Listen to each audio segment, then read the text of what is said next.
Coucou les witches, aujourd'hui on va parler du sabbat de Lughnasadh qui se déroule le 1er août.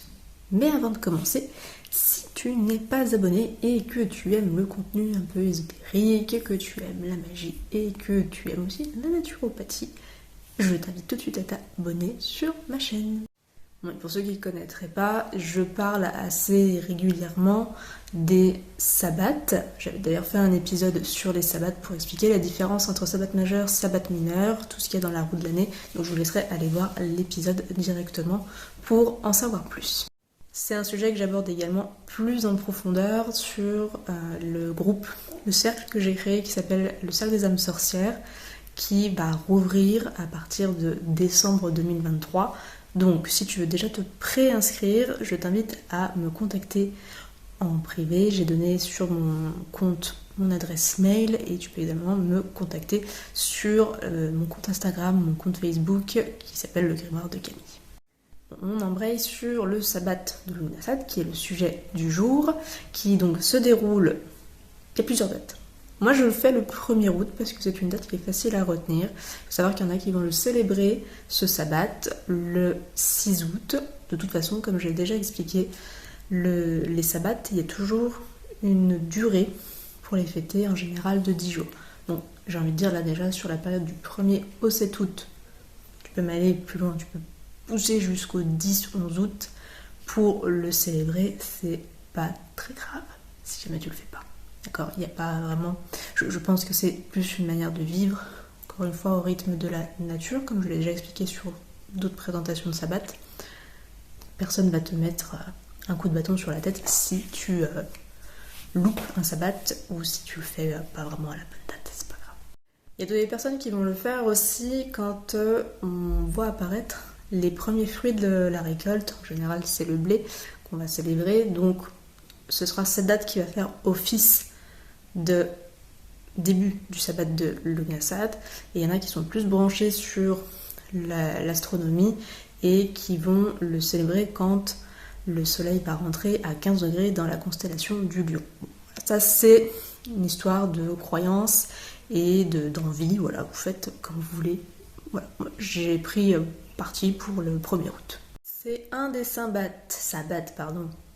qui est le plus facile à célébrer, mais en même temps qu'il est le moins célébré. Pourquoi ? Parce que c'est la période des vacances d'été, donc les gens vivent leur vie, il n'y a pas de problème avec ça, c'est juste un constat.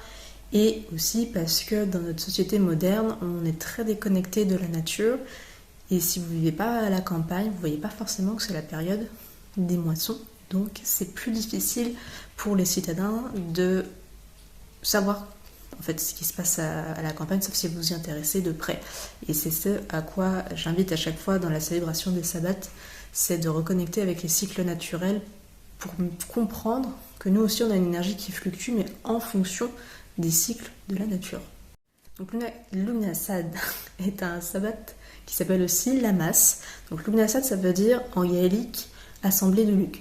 Lugh étant un dieu celte, si c'est pas le plus, enfin l'un des plus importants, c'est le plus important, ça veut dire l'éclatant, c'est la lumière. D'ailleurs en anglais light ça veut dire lumière, et Lugh, je vous dis, ça s'écrit L-U-G-H, ou des fois L-U-G suivant les endroits du monde, mais voilà. En tout cas c'est un dieu qui est polyvalent, il n'a pas que la casquette du dieu solaire, mais c'est celle qui nous intéresse pour ce sabbat. Ce sabbat s'appelle aussi Lammas, qui vient de l'Of Mass, pourquoi Off L'Of Mass, qui veut dire la messe des miches. Voilà, c'est une fête anglo-saxonne qui a découlé des rituels païens, de la consécration du blé, de la transformation du blé en pain, qui est un rituel de Lughnasadh pour justement honorer la nature, d'avoir été, et Lugh au passage, d'avoir été si généreux et de nous donner de quoi manger pour subvenir à nos besoins et préparer aussi l'hiver à venir, parce que l'hiver a cette période de tout ce qui est lié avec la culture celte. Les hivers étant rudes et n'ayant pas le confort moderne, c'était compliqué de passer l'hiver et l'hiver était très redouté, donc c'est pour ça qu'il y avait cette idée de gratitude et de vraiment honorer aussi le Lugh, parce que Lugh, on voulait s'attirer ses faveurs pour être sûr qu'on survive à l'hiver. Ce qu'il va falloir retenir en fait de ce sabbat, c'est que c'est la première récolte, la deuxième récolte étant à Mabon, qui sera donc le prochain sabbat, qui équivaut à l'équinoxe d'automne, donc plus tard. Et ce qu'il faut retenir en fait, c'est qu'on est sur un sabbat de gratitude, de prospérité, d'abondance et de lâcher prise. C'est à mi-chemin entre l'été et l'automne, parce que on est déjà bien dans l'été, mais l'été qui est en train de décliner. D'ailleurs, les jours raccourcissent depuis le solstice d'été. Et on arrive doucement dans l'hiver, donc c'est un sabbat qui est joyeux, c'est un sabbat qui est solaire, et en même temps c'est un sabbat qui est mélancolique, parce qu'on sait qu'on se rapproche d'une période beaucoup plus difficile, l'automne, mais surtout l'hiver qui arrive juste derrière. Pour ce qui est des sorts qu'on peut faire à cette période de l'année, on va favoriser les sorts liés à la carrière et aux finances. Voilà. Donc, suivant si vous pratiquez ou pas la magie, en tout cas, c'est sur ces sorts-là qu'il faut plutôt porter votre attention. Voilà.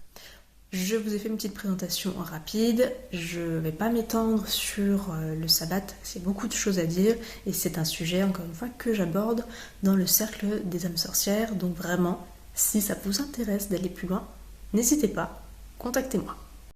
Et pour continuer sur la lancée des sorts, je vais vous parler de rituels que vous pouvez faire pour célébrer Lughnasadh. On peut déjà, donc il y a les sorts que je vous disais, donc c'est tout ce qui est les rituels d'abondance et surtout de prospérité financière. Voilà, quelque chose où on est bien ancré dans la matière. On peut aussi, on va dire de manière plus accessible à tous, tout simplement se promener dans la nature, c'est quelque chose qui revient à tous les sabbats pratiquement. On peut aussi redécorer sa maison, et si vous avez un hôtel chez vous, un hôtel à UTEL évidemment, vous redécorez aussi l'hôtel avec les couleurs pas tout à fait automnales mais qui tirent justement sur l'arrivée de l'automne, ou plutôt le jaune, et on peut mettre aussi des feuilles de chêne, on peut donc décorer avec du tournesol, on peut décorer avec du riz, on peut décorer avec du maïs, on peut décorer avec du blé, parce qu'on est sur des couleurs assez jaune, bon, hormis le riz, et surtout ça symbolise aussi la récolte, les moissons. Alors après, moi ce que j'aime, c'est être cohérente avec l'endroit où j'habite. Donc je dirais que le riz, par exemple, si vous habitez en Camargue et que vous n'êtes pas très loin d'une rizière, c'est cohérent de mettre du riz sur votre hôtel, ou de redécorer la maison avec des petites fioles de riz, ce genre de choses. Pour ma part, vers chez moi, il y a du maïs, il y a du blé, c'est plus cohérent que je mette ces éléments sur mon hôtel. Voilà. Après, vous pourrez aussi décorer avec des cristaux dans ces couleurs-là, des choses qui vous parlent aussi, c'est important que ça vous parle. Voilà. L'idée, c'est de refaire un peu les choses à votre façon et en étant connecté avec la nature qui est autour de vous. On ne décore pas sa maison, on ne décore pas son hôtel. Enfin, si vous habitez par exemple à la Guadeloupe, comme si vous habitez en Islande, ça n'aura pas du tout le même rendu, ce ne serait pas cohérent. Vous pouvez également préparer un repas pour partager avec les êtres qui vous sont chers cette énergie de gratitude et d'abondance. Donc vous pouvez faire un pique-nique, un barbecue, peu importe, faites comme vous voulez. Et ce qui est intéressant, c'est de partager avec eux, ce qui, à vos yeux, est important, ce que vous avez reçu depuis le début de l'année, les choses pour lesquelles vous êtes reconnaissant au final, et les partager avec vos proches et les inciter à le faire aussi.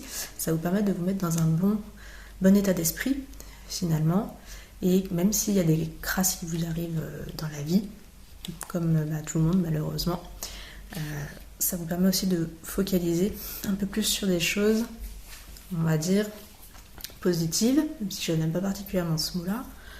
Au lieu de focaliser sur ce qui est négatif, ça vous permettra en tout cas d'aller plus de l'avant que si vous étiez à fond sur le négatif. Évidemment, attention, il n'est pas question de nier et de vouloir occulter tout ce qui est négatif dans votre vie, c'est juste pour vous donner un coup de pouce pour aller de l'avant. Enfin, c'est le moment idéal aussi pour faire le point sur ce qui s'est passé dans votre vie depuis le début de l'année. Par exemple, si vous avez fait, comment ça s'appelle, les bonnes résolutions. Les bonnes résolutions, savoir si vous les avez tenues, si vous étiez fixé des objectifs en début d'année par rapport à des projets, c'est le moment de vous poser et de vous dire est-ce que ça a été fait, est-ce qu'il y a encore des étapes pour y arriver, comme ça vous faites le point.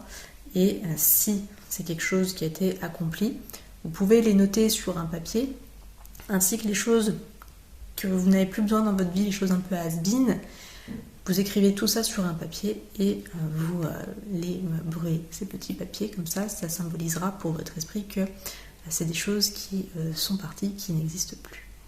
Donc voilà, la petite vidéo est terminée pour aujourd'hui. Donc si ça vous a plu et que vous connaissez une petite sorcière qui aimerait beaucoup en apprendre sur les sabbats, n'hésitez pas à lui envoyer la vidéo.